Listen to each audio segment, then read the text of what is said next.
여러분, 한 나라가 잘 될 때도 있습니다. 그런데 이 한 나라가요, 국운이라고 보통 이야기를 하던데요, 이 국운이 기울어질 때도 있습니다. 기울어질 때도. 이 시오노 나나미라는 그 일본 작가가 있습니다. 로마인 이야기라는 책도 썼고, 이 유럽의 그런 나라들, 베네치아라는 나라에 대해서도 썼고, 여러 그 나라에 대한 그러한 이제 고대 세계에 대한 책을 아주 참 너무나도 잘 기록을 한 그런 분이 계십니다. 그분의 글을 읽어보니까 이런 이야기를 하더라고요. 이 나라에도 운명이 있다. 그래서 유아기와 같이 자라날 때가 있고, 그리고 또 청년의 때와 같이 왕성할 때가 있고, 그리고 노년의 때 같이 쇠약하고, 그리고 한 나라가 망하더라. 그래서 한 나라에 일어서고 융성하고 쇠퇴해서 망하는 그러한 이야기를 책에다가 좀 기록한 그것을 좀 살펴본 적이 있습니다.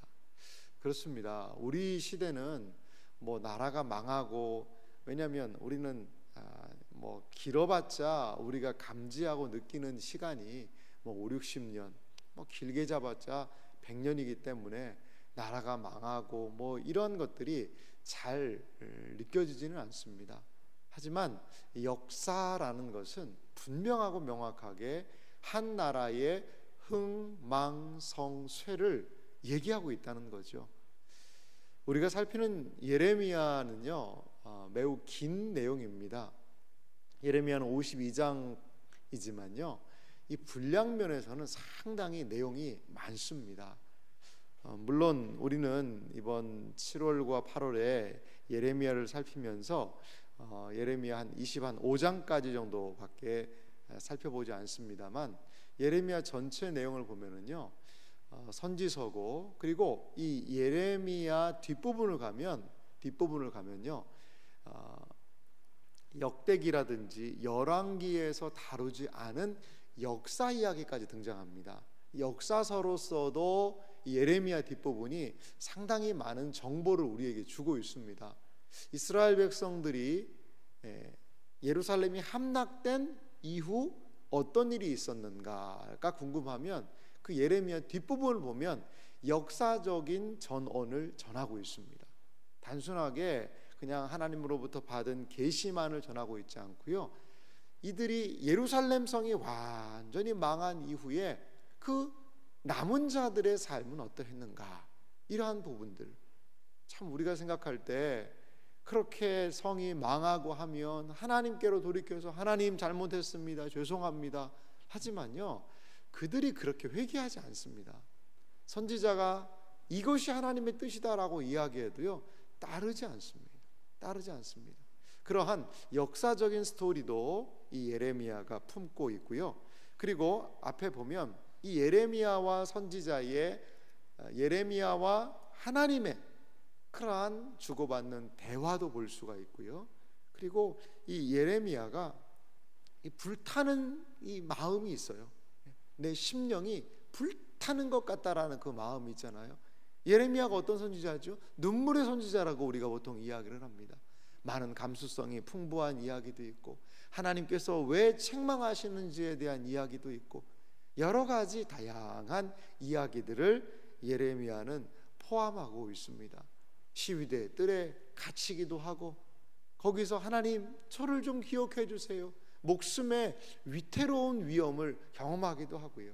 그래서 인간적인 예레미야의 모습이 보이기도 하고, 하나님께서 그 어려운 상황에서 예레미야에게 계시를 주시고 말씀을 주시고 힘을 주시는 내용, 이것들을 우리가 이 새벽에 좀 계속적으로 지속적으로 살펴보기 원합니다. 예레미야가 생각보다요 재미있습니다. 재밌고, 그리고 예레미야의 내용이 좀 흥미진진한 부분들이 상당히 많습니다. 그래서 우리가 이 새벽 시간에 조금은 우리와 낯설지만 예레미야의 말씀을 통한 은혜가 우리에게 있기를 간절히 소망합니다. 예레미야는요, 백성의 죄악들, 뭐가 잘못인지를 지속적으로 많이 소개를 하고 있습니다. 무엇이 과연 잘못이고 어떻게 돌이켜야 될 것인가. 이 장은 이 백성의 죄악들에 대한 이야기가 상당히 좀 많이 등장하는 것을 볼 수가 있거든요. 그런데 그 중에서 좀 유명한 말씀은 예레미야 2장 13절입니다.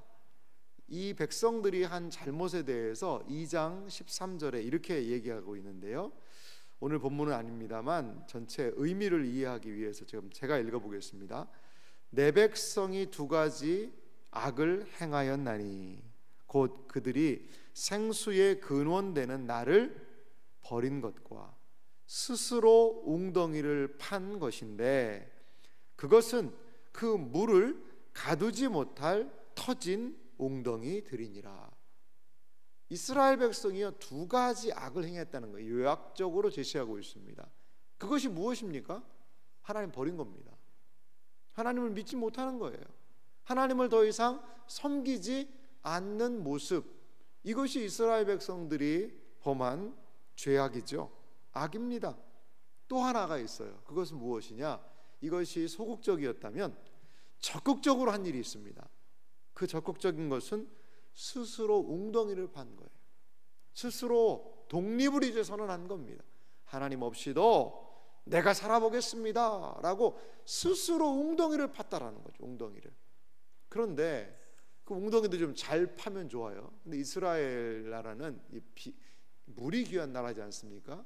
그러니까 조금이라도 비가 왔을 때 물 웅덩이에 물이 딱 고여서 쓸 수 있도록 하는 그런 물 웅덩이들을 좀 팠다고 그래요.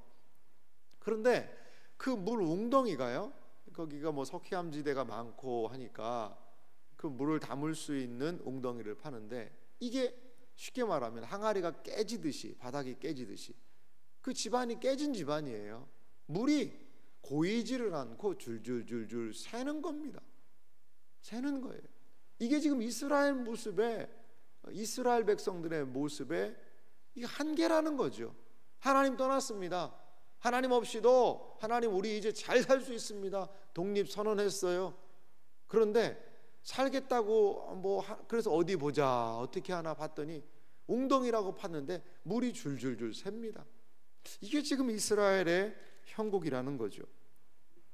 오늘 본문의 말씀도 보면은요, 이 본문 사실 26절부터 오늘 본문을 이해하면 훨씬 더 이해가 잘 되는데요. 오늘 29절 바로 앞에 있는 28절 말씀을 좀 살펴보면 이런 부분이 있어요. 이스라엘 백성에 대한 책망인데요. 너를 위하여 내가 만든 내 신들이 어디 있느냐? 그들이 내가 환난 당할 때에 구원할 수 있으면 일어날 것이니라. 유다여, 너희의 신들이 너희의 성읍수와 같도다. 지금 유다가요 스스로 웅덩이를 판 거죠. 무엇을 통해서요? 우상 숭배를 통해서 말이죠. 그러니까 얼마나 신들이 많이 섬겼으면 너네 성읍수와 같이 이방의 신들을 다 갖다가 온갖 푸른 나무 아래서 그렇게 섬기고 있구나 라는 책망이 여기 있어요. 그러면서요 29절 오늘 본문 말씀에 들어가 보니까요, 너희가 나에게 대항함은 어찌 됨이냐? 너희가 다 내게 잘못하였느니라. 여호와의 말씀이니라. 여기 대항하다라는 표현이 있는데요, 이건 뭐냐면 따져 묻다라는 거예요. 따지듯이 묻는 겁니다. 이스라엘 백성들이요 오히려 하나님께요 지금 따져 묻고 있어요. 무엇을 따져 물었을까요? 아마 이스라엘 백성들 이런 걸 따져 묻는 것 같아요. 아니 그래도 하나님이 우리와 언약관계 맺었지 않냐? 아니 그 하나님이 언약관계를 맺으셨으면 지키셔야지. 그 왜 안 지키고 이런 식으로 우리를 대우하십니까? 하나님 그래도 우리 기도하면 들어주셔야죠. 여러분 약간 이런 식으로 지금 따져 묻고 있는 겁니다. 언약관계를 지키시오. 하나님 우리가 기도하면 응답해 주시오. 그런데 30절 말씀에도 보면요 하나님의 답답하심이 있어요. 내가 너희 자녀들을 때린 것이 무익함은 그들이 징계를 받아들이지 아니함이라. 하나님께서 이들을 징계를 해도요 무익하게 받아들이지를 않는다는 거죠. 너희 칼이 사나운 사자같이 너희 선지자들을 삼켰느니라. 이 무슨 말씀입니까? 하나님께서 부지런히 선지자들을 보냈음에도 불구하고 선지자들을 통하여 이것이 잘못되었다라고 선언하셨음에도 불구하고 회개는커녕 어떻게 한 거죠? 선지자들을요 칼로 죽인 겁니다. 너희 칼이 사나운 사자같이 선지자들을 삼켰다, 죽였다라는 은유적인 표현입니다. 그러면서 31절은 말하죠. 너희 이 세대여 여호와의 말을 들어보라. 내가 이스라엘에게 광야가 되었느냐, 캄캄한 땅이 되었느냐, 무슨 이유로 내 백성이 말하기를 우리는 노였으니 다시 주께로 가지 아니하겠다 하느냐. 하나님의 이 구속, 하나님께 매여 있는 그것, 이거 싫다라는 거죠. 하나님에게서부터 자유를 선언해 버렸습니다.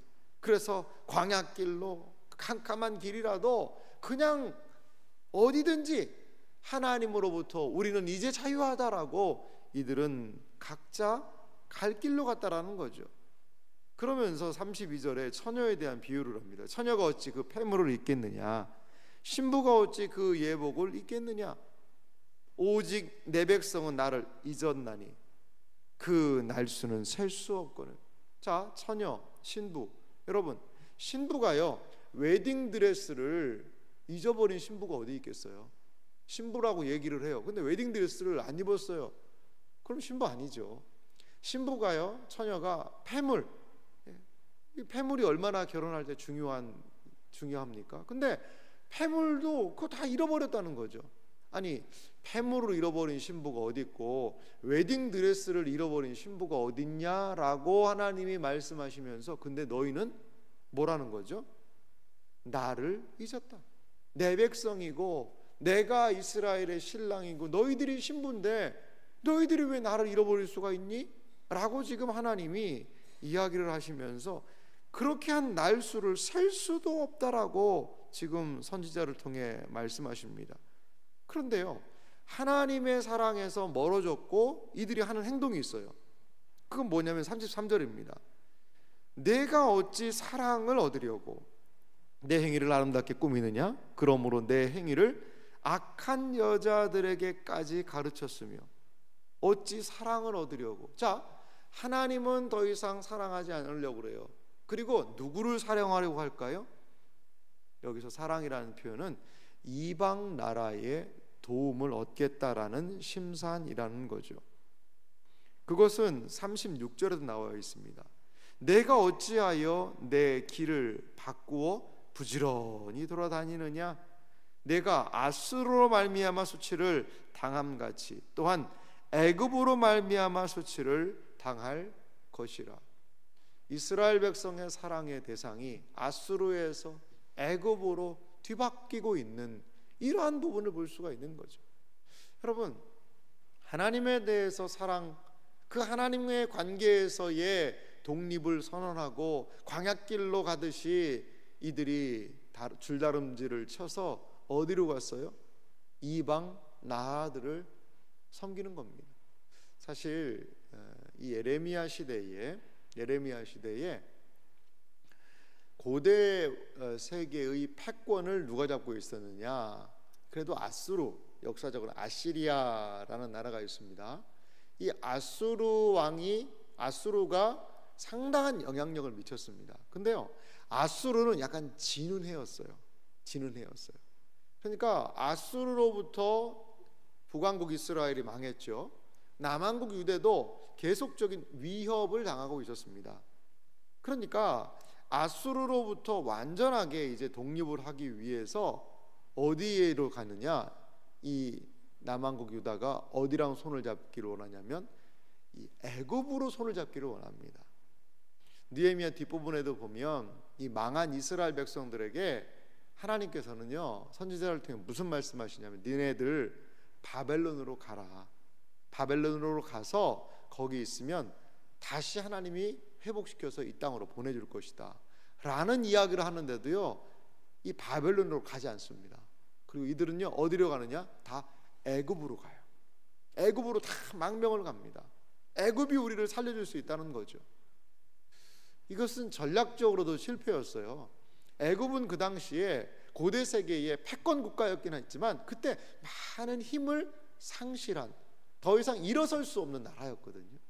그리고 신흥 강대국인 바벨론이라는 나라가 왕성하게 지금 일어나고 있는 상황이었어요. 아시리아가요 바벨론에 의해서 망합니다. 망해요. 이러한 고대 세계의 그 패권 속에서 이스라엘 백성이 선택한 길은, 우리가 살 길은 애굽하고 손잡는 거다라는 친애굽파가 득세하고 있는 그러한 상황의 모습이었습니다. 이들은 하나님 안에서의 평안을 구한 것이 아니라 세상 안에서의 지금 평안을 구하고 있는 것이죠. 이것이 바로 이스라엘 백성이 잘못한 모습이다라고 이야기를 합니다. 그러면서도 그들이 스스로 무엇을 이야기하는지 아세요? 35절 보십시오. 그러나 너희는 말하기를 나는 무죄하니 그의 진노가 참으로 내게서 떠났다 하였거니와 보라 내 말이 나는 죄를 범하지 아니하였다 하였으므로 내가 너를 심판하리라. 그러면서도 나는 죄가 없다. 내가 뭔 죄를 저질렀냐? 하나님과의 언약 관계, 하나님은 신랑이 되시고 나는 신부가 됩니다. 하나님은 우리의 왕이시며 우리는 그분의 백성입니다 라는 하나님과의 언약 관계를 파기하고 이 세상의 왕들을 섬기고 이 세상 나라들 안에서 평안을 구한, 그것도 부족한데 내가 무슨 이게 죄입니까? 아니 다들 그렇게 하고 있는데 우리가 뭐가 죄가 있습니까? 여전히 제사장들을 통해서 하나님 제사 드리면 되지 않습니까? 하나님은 제사 잡수시고 우리 잘해주면 되는 거고, 우리는 우리대로 다양하게 살 길을 모색하는 게 이게 뭐가 잘못입니까? 이렇게 이야기하고 있는 것이죠. 사랑하는 성도 여러분, 세상과 하나님 그 양쪽 양다리를 걸칠 수는 없는 겁니다. 양다리를 걸치다가는요 양쪽에서 다 망하게 되어 있어요. 이게 성경이 우리에게 보여주는 진리 아닙니까? 그러다가 이스라엘이 망했습니다. 망한 길을 보여주고 있는 거예요. 이렇게 하면 망한다. 그것을 역사의 이 교훈을 통하여 하나님께서 명확하게 그 시대를 읽어내시고 보여주고 있는 것입니다. 사랑하는 성도 여러분, 우리는 누구를, 무엇을 의지해야 할까요? 이 새벽에 우리가 이 자리에 나와 있는 이유는 무엇입니까? 하나님을 우리의 마음 중심에 최고의 자리에 모실 수 있는 우리의 삶이 되기를 간절히 소망합니다. 그래서 이 세상의 가치들이, 수많은 상황들이 우리에게 엄습해 온다 하더라도 주님을 믿는 그 믿음 안에서 우리가 이 모든 상황들을 감당하기 원합니다. 하나님은 우리의 인생의 가장 중요한 주인으로 자리 잡기를 원하십니다. 하나님을 온전히 우리의 삶의 가장 중요한 곳에 두고 우선순위에 두고 주님을 기억하고 의지하고 신뢰하며 살아가는 우리들의 생애와 삶이 되시기를 주님의 이름으로 소망합니다.